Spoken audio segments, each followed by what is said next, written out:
I didn't realize I was something she hid until the night she asked me to Venmo her money while she stood 10 feet away from me. It started like most things that end badly, quietly, with a version of someone that felt almost perfect. I met Maya at a friend's apartment where people always pretended they weren't networking. It was one of those evenings where everyone brought a drink and a personality. I'm not the loud guy in a room. I show up, I listen, I make a few jokes, and I leave before the night turns sloppy. Maya found me in the kitchen while I was refilling a glass of water. She looked relieved to see someone not performing. She asked what I did. I told her I worked in IT for a mid-sized company. Not glamorous, but steady. She nodded like steadiness was rare and valuable. She told me she did marketing and was trying to move up, trying to build a brand, trying to become someone people took seriously. She said it with a straight face, like seriousness was an outfit you could buy. At the end of the night, she asked for my number, not my Instagram. That made me think she was different. Our first date was coffee. She arrived early and already had her laptop open like she was busy enough to deserve your respect.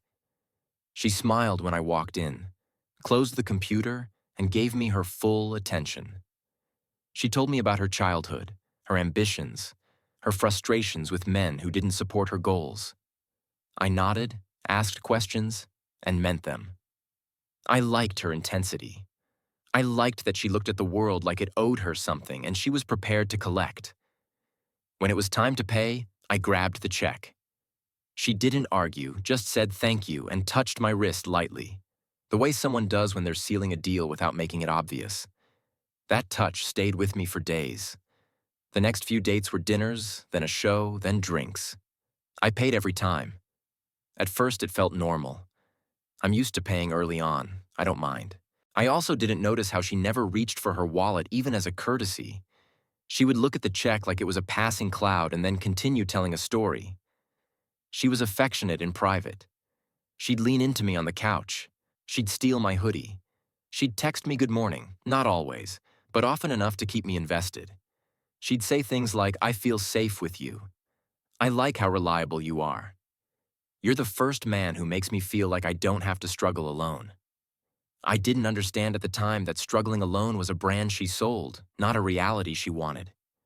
The first time money became a direct request was after about 3 weeks. She called me in the middle of the day, voice tight, like she was trying not to cry.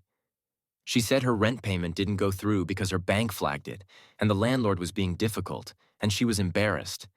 And could I please help her just this once so she wouldn't have to ask her parents? She said she hated asking and that she would pay me back as soon as it cleared. I sent the money before she finished explaining. Her voice softened instantly. Relief, gratitude, then warmth. "You're amazing," she said. "I don't know what I'd do without you." It felt good to be needed. She paid me back a week later, technically. She sent part of it with a message about how tough things were and how expensive it was to live in the city, and how she was so close to a breakthrough. I told her not to worry about the rest. She sent a heart emoji. That was the first small compromise I made with myself. Then another. Then another. It was always something. A subscription she forgot to cancel. A parking ticket she swore wasn't her fault. A phone bill that came out early. A dress she needed for a work thing because appearances mattered. And because I cared, and because I didn't want to be the guy who made her feel ashamed, I kept saying yes. At the same time, something else became noticeable, and it didn't show up as a fight. It showed up as a pattern. Maya didn't like being seen with me. That sentence sounds dramatic. It didn't feel dramatic in the moment. It felt like small logistics. She preferred late dinners. She preferred restaurants in quieter neighborhoods. She preferred seating near the back. If I suggested a popular spot downtown, she'd wrinkle her nose and say it was too crowded, too loud, too many tourists. If I suggested brunch on a weekend, she'd say she hated lines. If I suggested a concert, she'd say she was tired. I thought she was just introverted. Then I asked if I could meet her friends. She laughed like it was a cute idea. "Not yet," she said. "They're intense. They judge everything. I want to keep us ours for a while." That sounded romantic, private, protective. So I accepted it. But weeks passed and I still never met anyone. She would mention them by name, like props. Girls' night with Talia, work drinks with Ben and the team, brunch with her friend group. And I would smile and ask how it went, and she would tell me just enough to keep the illusion alive. The first crack came in a grocery store. We were in the aisle picking out pasta sauce. Nothing romantic about it. That's why it stood out. It was real life. I reached for a jar and she leaned in close to read the label, her shoulder against mine. It felt domestic, like we were already a little bit of a unit. Then I heard someone call her name. Maya. She froze. Her head snapped toward the voice, and the warmth in her face vanished like someone pulled a plug. A woman about our age was walking toward us, smiling. Maya stepped away from me so fast it made my stomach drop. Not a subtle shift. A full step, like she needed air between us. She smiled, forced and bright, and started talking. I stood there holding a jar of sauce like an idiot. The woman looked at me, expectant, and Maya didn't introduce me. She just kept talking, filling the space with words. The woman's eyes flicked between us, then she smiled politely and excused herself. When she was gone, Maya grabbed a basket and started walking again. I followed, quiet. "Who was that?" I asked. "Just someone from my gym," she said, like it was nothing. "You didn't introduce me." She sighed like I was being difficult. "It's not a big deal. I don't like people in my business. We're together. That is your business." She smiled at me, the smile she used when she wanted a problem to disappear. "Don't make it weird," she said. And because I didn't want to be weird, I let it go. That was another compromise. After that, I started noticing how careful she was with visibility. She would hold my hand in my apartment. She would kiss me in the hallway of my building. But outside, in public, she moved like she was always half a step ahead. She didn't like walking next to me. She liked walking slightly in front. If I tried to match her pace, she'd speed up, then slow down, then speed up again. It was subtle enough that you could convince yourself it was nothing, but I felt it. The constant adjustment, the constant distance. She would lean into me at home, but at a bar, she would sit on the other side of the table and scroll her phone while I talked. If I took a photo of her, she loved it. If I asked for a photo together, she'd say, "Maybe later."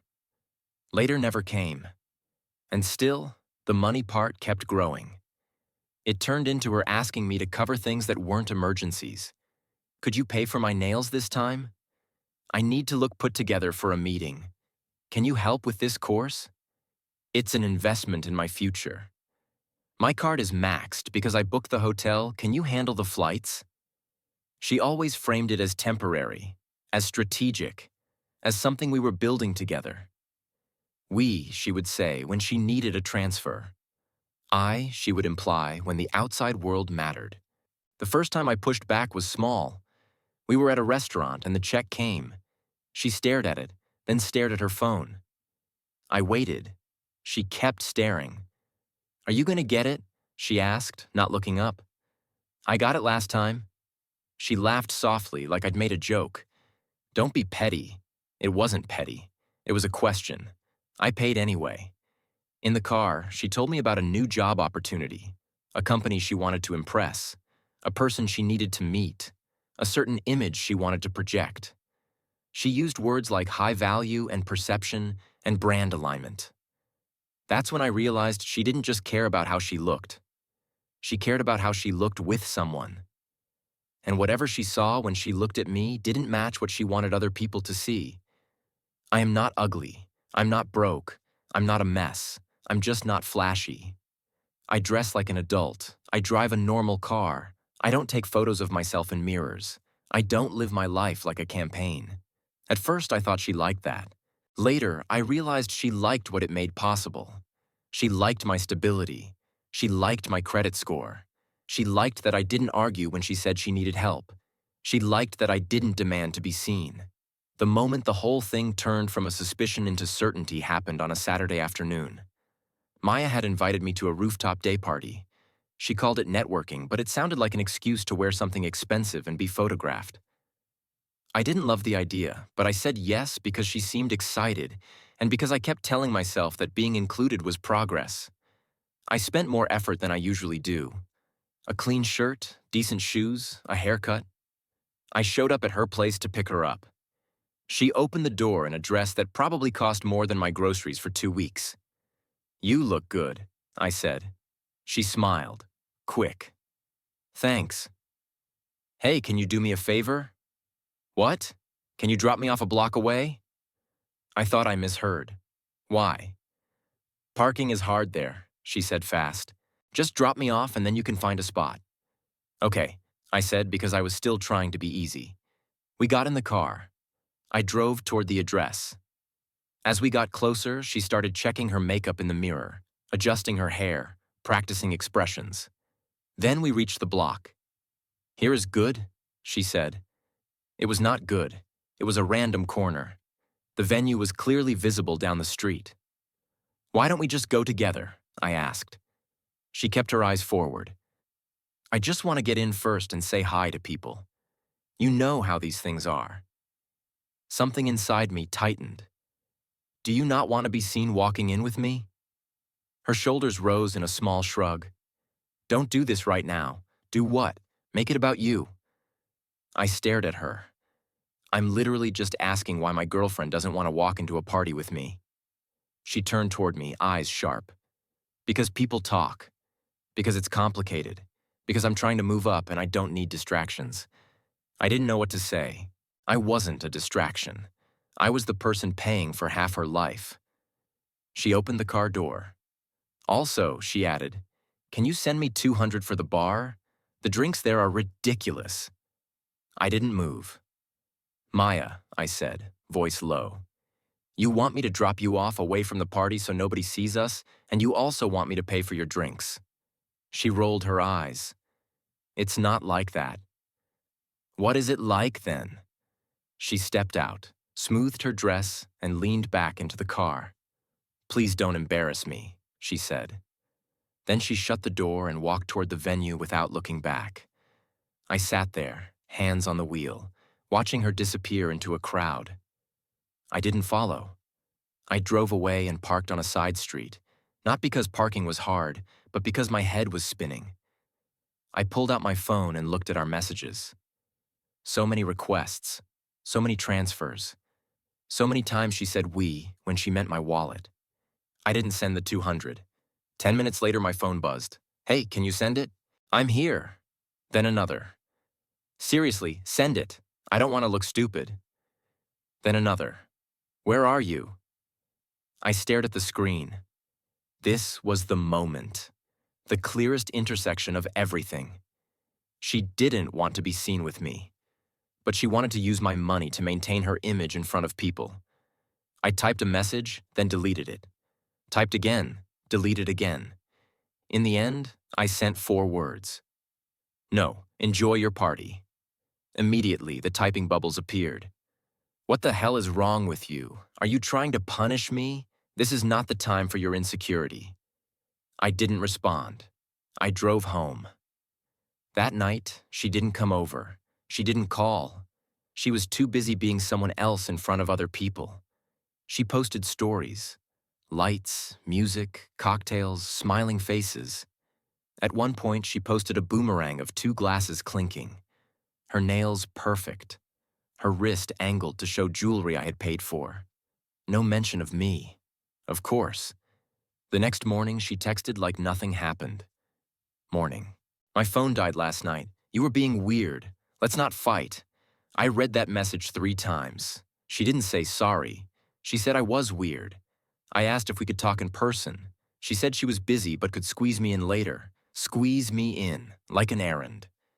She came over that evening, wearing athleisure and a calm expression, like she was there to manage a situation. She sat on my couch and crossed her legs.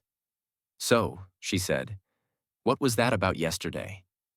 I asked her directly if she was embarrassed to be seen with me. Her face shifted, just a little. Embarrassed is a strong word. Then what is it? She sighed. You don't get it.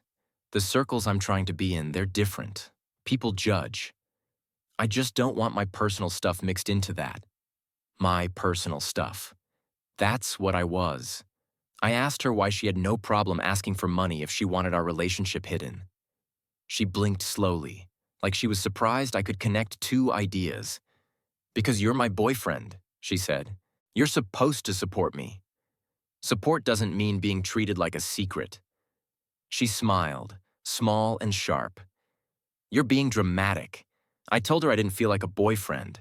I felt like an ATM that sometimes got kissed. Her smile disappeared. That's such an ugly thing to say. It felt ugly because it was true. She stood up and started pacing, building a speech. You know what?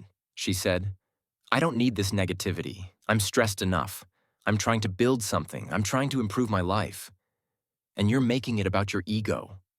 My ego. I thought about the grocery store, the way she stepped away like I was contagious. I thought about the way she never posted us. I thought about the transfers. I thought about the block-away drop-off. I told her I wouldn't be paying for anything anymore. She stopped pacing. What do you mean? I mean you pay your own bills now. Her eyes widened, not with heartbreak, but with alarm. So you're threatening me? No, I'm setting a boundary. She laughed once, short and disbelief-filled. Wow, okay. So the moment I need you, you abandon me. I stared at her. That sentence would have landed if she had ever been there when I needed something. Instead, it sounded like a line she'd practiced. I told her I wasn't abandoning her. I was removing myself from a role I never agreed to. You're overreacting, she said. Couples help each other.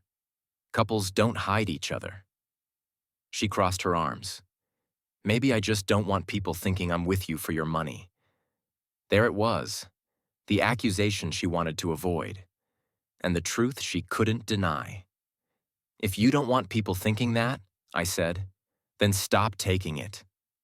Her face hardened. I can't believe you're making me feel like a gold digger. I didn't have to make her feel like anything. All I did was stop pretending. She grabbed her bag and walked to the door. Halfway there, she turned back. Are you seriously going to throw this away over one stupid party? It wasn't one party. It was every moment you stepped away from me in public. It was every time you used the word private when what you meant was hidden. It was every time you said we, when you needed money and acted single when someone might see us. She stared at me like I was insulting her. I don't have time for this, she said. I'm done. She said it like a threat, like I would beg. She left. For the first hour, I sat in the silence and felt something I didn't expect. Relief. Not happiness. Not victory.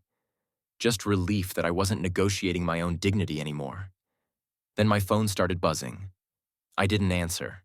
Messages came in waves. You're being immature. This is why I didn't want people involved. You're not supportive. I can't believe I trusted you.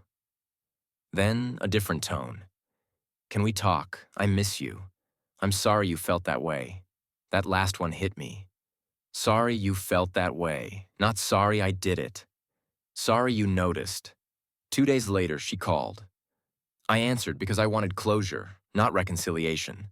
She sounded tired, soft. I've been thinking, she said. Maybe we both said things. Maybe, I said. She paused. I didn't mean to make you feel hidden. You did hide me. It's not like I'm ashamed of you, she said quickly.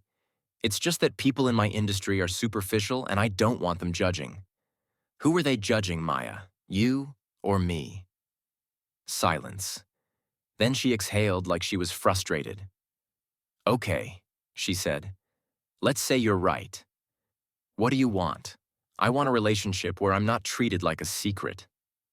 And I want you to stop treating my money like it's part of your income. Her voice sharpened. So you're breaking up with me over money? No, I said.